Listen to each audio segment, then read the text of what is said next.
नमस्कार बंधुरा test best रेसिपिते सबाइके स्वागत। आज के निये एसेछि झिंगेर एकटा सम्पूर्ण निरामिष रेसिपि। और निरामिषेर दिने बा जे कोनो दिन झिंगेर এই रेसिपिटा रान्ना करे खेले किन्तु गरम भाते असाधारण लागे। तो झिंगेर रेसिपि आपनारा अनेकभावेই रान्ना करे खान, एकबार आमार मतन करे এইভাবে झिंगेर रेसिपिटा रान्ना करे खेते पारेन। झिंगे रान्नार जोन्नो एखाने आमि निये निয়েছি দুটো झिंगे। तो झिंगे दुटो बेश एकटू बड़ो साइजेर और ओजने होयेछे प्राय 550 ग्राम। तो झिंगेगुलोके एबार केटे निচ্ছি। प्रथमे माछ बराबर दुखंड करे केटे निয়েছি। एबार झिंगेर खोसाटाके छाड़िए नेब। तो झिंगेर खोसा किन्तु पुरोपुरि फेलছি ना।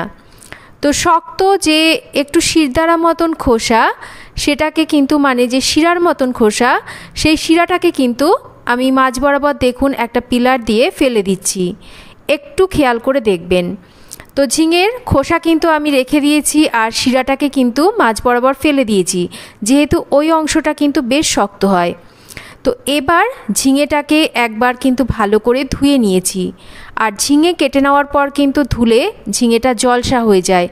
एमनी जलीय सब्जी ताई झिंगे काटार पर किन्तु ना धोয়াই भालो। एबार এই ঝিঙ্গেগুলোকে আমি টুকরো করে নেব।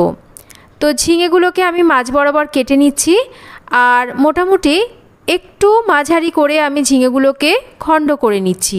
आपनारा आपनादेर निजेदेर पछंद मतन एगुलोके छोटो बा बड़ो करे केटे निते पारेन। और झिंगेर खोसा जदि एई रकम एकटू रेखे देওয়া হয় ताहले किन्तु रान्नाटा करले झिंगेटा एकदम नेतिয়ে যায় ना, देखतेও भालो लागे और परिवेशन करतेও सुविधा হয়। देखुन ठीक এই রকম করে কিন্তু আমি ঝিঙেগুলোকে কেটে নিচ্ছি।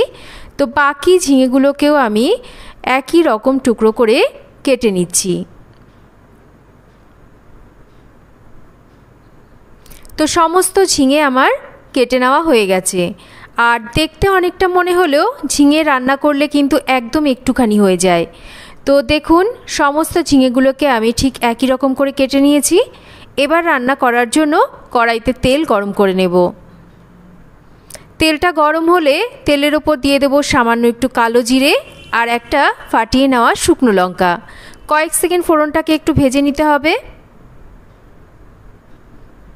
ফোড়নটা আমি কয়েক সেকেন্ড ভেজে নিয়েছি। এবার কেটে নেওয়া ঝিঙেগুলোকে দিয়ে দেব। গ্যাসের আঁচটাকে মাঝারিতে রেখে ঝিঙেটাকে এবার 3 থেকে 4 মিনিট একটু এই রকম ভেজে নিতে হবে। আর এই সময় গ্যাসের আঁচটাকে কিন্তু মাঝারিতে রাখতে হবে, যেহেতু ঝিঙের মধ্যে জল থাকে। কম আঁচে রাখলে কিন্তু ঝিঙে থেকে জল ছাড়বে, ভালো করে ঝিঙেটাকে একটু ভাজা যাবে না। তো 3-4 মিনিট ভেজে নিয়েছি।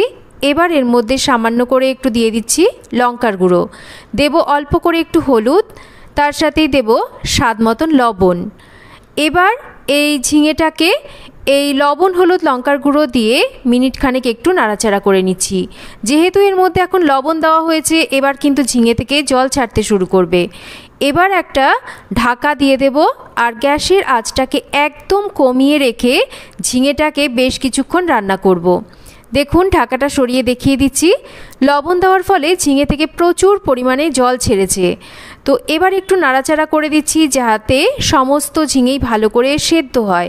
আলাদা করে কিন্তু জল দেওয়ার একদম দরকার নেই, এই জলেই কিন্তু সমস্ত ঝিঙে সেদ্ধ হয়ে যাবে। আবারও ঢাকা দিয়ে কম আঁচে রান্না করছি। ততক্ষণ মশলা বানিয়ে নেব। নিয়ে নিচ্ছি একটা বাটির মধ্যে পোস্তর পরিমাণটা একটু বেশি নেব। তার সাথেই নিচ্ছি এখানে সাদা তিল। আর সাদা তিল খাওয়া কিন্তু স্বাস্থ্যের পক্ষে ভীষণ ভালো। দেব এখানে 1/2 ইঞ্চি মতন আদার টুকরো আর 2টো কাঁচা লঙ্কা। আপনারা ঝালটা অবশ্যই নিজেদের স্বাদ মতন এখানে দেবেন। অল্প করে জল দিয়ে এবার এই মশলাটাকে আমি মিহি করে বেটে নেব। হাতে সময় থাকলে কিছু সময় মশলাটাকে একটু ভিজিয়ে নিয়ে বাটবেন, তাতে কিন্তু পোস্ত তিল এগুলো খুব মিহিভাবে বাটা হয়। তো মশলা আমি বেটে নিয়েছি। এদিকে দেখুন ঢাকাটা সরিয়ে নিচ্ছি। ঝিঙেটা কিন্তু প্রায় এখানে 80% মতন সেদ্ধ হয়ে গেছে, আরও একটু সেদ্ধ হতে বাকি আছে। এবার এর মধ্যে দিয়ে দিচ্ছি বেটে নেওয়া মশলাটা। তো মশলাটাকে দিয়ে ভালো করে নাড়াচাড়া করে নিচ্ছি। গ্যাসের আঁচটাকে কিন্তু একটু লো টু মিডিয়াম ফ্লেমেই রাখতে হবে। এই সময় স্বাদ মতন মিষ্টিটাকে দিয়ে দিতে হবে। আর ভালো করে একটু নাড়াচাড়া করে নিয়ে আবারও ঢাকা দিয়ে একটু লো টু মিডিয়াম ফ্লেমে রান্না করব যতক্ষণ না ঝিঙেটা পুরোপুরি সেদ্ধ হচ্ছে আর এখানে মশলাটাও একটু সেপারেট হচ্ছে, তেলটাও ওপরে ভাসছে। তো আরও আমি 3 থেকে 4 মিনিট রান্না করে নিয়েছি। 3-4 মিনিট পর ঢাকাটা সরিয়ে নিচ্ছি। ঝিঙে কিন্তু পুরোপুরি সেদ্ধ হয়ে গেছে। তো রান্নাটা আমার মনে হচ্ছে একদম হয়ে গেছে। তো ঢাকা খোলা অবস্থায় আমি একটু রান্না করে নিচ্ছি যাতে ঝোলটা আর একটু গাঢ় হয়।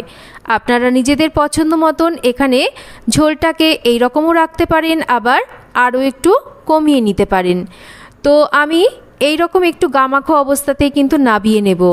তো ঝিঙে আমাদের একদম রেডি, এটাকে নাবিয়ে নিচ্ছি। আর গরম ভাতের সাথে এই ঝিঙে খেতে কিন্তু অনবদ্য লাগে। তো কেমন লাগলো রেসিপি একটা কমেন্ট করে জানাবেন। রেসিপি ভালো লাগলে একটা লাইক করবেন, শেয়ার করবেন, আর চ্যানেল যদি সাবস্ক্রাইব করা না থাকে চ্যানেলটাকে সাবস্ক্রাইব করবেন। আর এই রকম ঝিঙে যে কোনো নিরামিষ দিনে বা যে কোনো দিন আপনারা রুটি বা ভাতের সাথে বানিয়ে খেতে পারেন।